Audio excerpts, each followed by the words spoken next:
Hablar sobre el crátilo es uno de los diálogos de Platón que trata sobre el lenguaje. Primero vamos a empezar diciendo qué es lo que dice el diálogo y luego ya al final haremos algún comentario extra, pero sobre todo primero vamos a decir de qué se trata.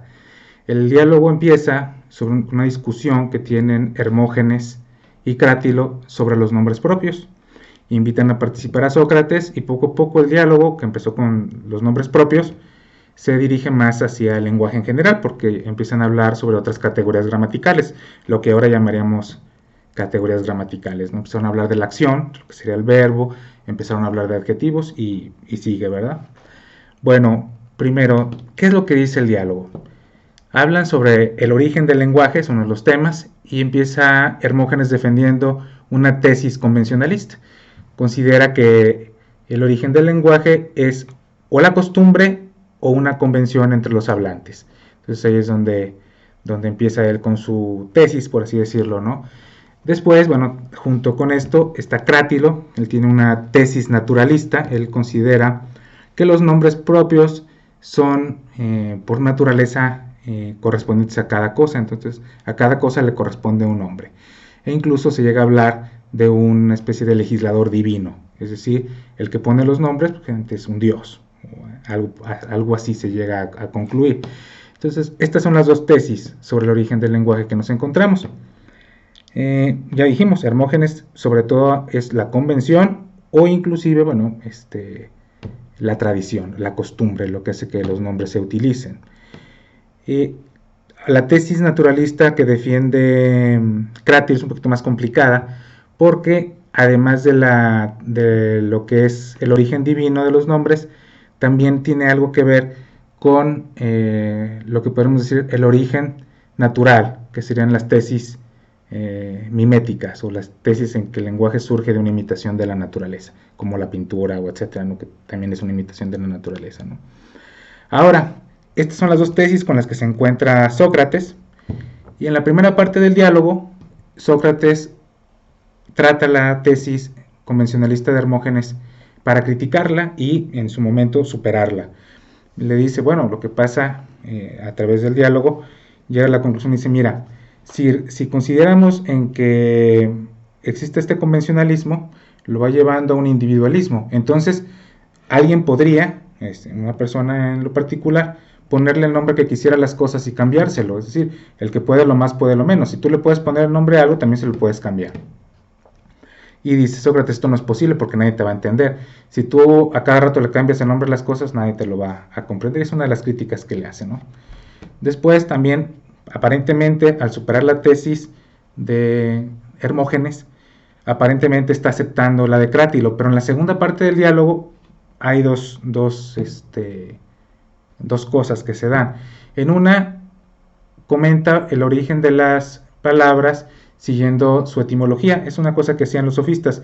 Y aquí Sócrates entra al juego, pero más que nada para ridiculizar este sistema. También después ya aborda directamente la tesis de Crátilo, la del naturalismo, y llega a la conclusión de que es falsa, porque si los nombres los ponen los dioses, entonces serían perfectos y solamente se les pondría uno. Es una de las críticas que hace. En cambio, nosotros vemos hay una pluralidad de nombres para un solo objeto. Entre los mismos helenos, entre los mismos griegos, en cada ciudad hay un nombre para un nombre para cada cosa o para una cosa en particular. Y si agregamos los nombres que tienen los bárbaros para el mismo objeto, entonces hay una pluralidad. Entonces va destruyendo esta tesis, encontrándole varios puntos. Uno de ellos es lo que ya mencionamos, que si fueran divinos o de origen divino, pues serían perfectos, y no es el caso. Hay errores en el nombrar las cosas, ¿no? Después de esto, después de que desecha la tesis la tesis de Hermógenes y después la tesis de Crátilo, la convencionalista y la naturalista, considera que el lenguaje es una cosa mimética, es una cosa que imita a la naturaleza. Y pone el ejemplo de la pintura, así como la pintura también imita a la naturaleza. Pero al ser una imitación no es la naturaleza misma, por lo tanto no nos sirve para construir conocimiento. Y entonces ya habla sobre su teoría del conocimiento que tiene que ver con que el ser humano conoce en el mundo de las ideas y que aquí en este mundo solo reconoce. Entonces la tesis que él siempre ha manejado, la manejaba desde antes y aquí la vuelve a manejar. Entonces desecha estas tesis que manejaban los sofistas de esa época para tomar su tesis del conocimiento. Por lo tanto, el lenguaje no nos sirve para conocer. Ahora, esto es lo que dice el diálogo. Aquí podemos hacer algunos comentarios personales. Primero, hay que reconocer una cosa. Al plantearse el tema del lenguaje, Platón hace las preguntas correctas sobre el origen del lenguaje, etcétera, etcétera. Pero las respuestas que da no son las que actualmente consideramos correctas, ¿no? Claro, se entiende porque es un texto de hace 2400 años.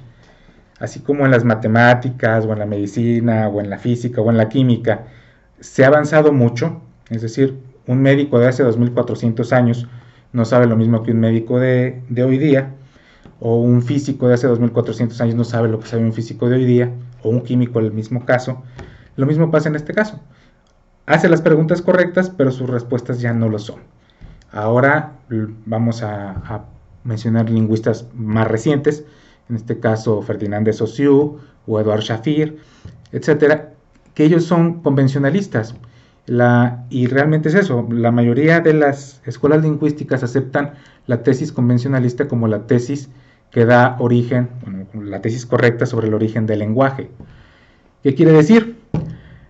Que aunque la forma en que plantea Hermógenes la teoría convencionalista es un poquito primitiva, Hermógenes estaba más cerca de la verdad, según los lingüistas modernos, que el propio Platón. En cuanto a la tesis de Crátilo, incluso hoy día las tesis naturalistas no son aceptadas, ¿no? Las tesis miméticas, onomatopéyicas, o las que tienen expresiones imitativas de la naturaleza como origen del lenguaje, también están superadas. Entonces, la tesis de Crátilo no funcionó en aquel tiempo y no funciona ahora, pero la tesis de Hermógenes es la que ahora tiene más fuerza. Ahora, aquí otro comentario. Platón ya, esta es una opinión mía, totalmente no la he visto en alguien más, pues puede estar equivocada, pero al menos es lo que yo pienso. Platón, cuando escribe el diálogo del Crátilo, ya había escrito otros diálogos y ya había expresado su teoría del conocimiento, su teoría del mundo de las ideas y de que el hombre conoce en un mundo ideal, etcétera, ¿no? Entonces, estas tesis sobre el origen del lenguaje, que son tesis que defendían los sofistas, circulaban en el ambiente que conocía Platón. Entonces, Platón ve que estas tesis, esta es mi opinión personal, ve que estas tesis atacan su teoría sobre el conocimiento, su teoría sobre el aprendizaje, y entonces decide hacer este diálogo para contestarlas o refutarlas. Entonces él, desde mi punto de vista, ya aborda el tema con una idea preconcebida. O sea, él ya tiene una teoría desarrollada sobre el conocimiento y estas tesis no embonan en ella. Por eso, al escribir este diálogo, es para contestar estas tesis. Y a veces es un poquito como que ya aborda el tema con un poquito como de prejuicio, ¿no? Hay que decirlo. También Platón podría tener estos prejuicios, ¿no? Ahora, hay que reconocer también otra cosa. Así como en las preguntas que plantean tanto Platón como Aristóteles siguen siendo más o menos las mismas actualmente, las respuestas que se daban en ese tiempo no son las que se dan hoy. Entonces, las respuestas sí han perdido actualidad. Las preguntas de Platón no, pero sus respuestas sí. Y actualmente, bueno, otra cosa también muy curiosa es, él cuando toca el tema del análisis etimológico de las palabras, para ridiculizar a los sofistas, es muy curioso porque ese mismo sistema o ese mismo tipo de análisis es el que llevó a Franz Bopp, claro, estamos hablando ya del 1800 y fracción, a desarrollar y entender que los lenguajes evolucionan. Él analiza el griego, el latín y el sánscrito y se llega a dos conclusiones. Unos dicen que el latín y el griego derivan del sánscrito y otros dicen que no, que el latín, el griego y el sánscrito derivan de otra lengua indoeuropea más primitiva, anterior. Y esto es las bases que desarrollaron lo que es la filología moderna.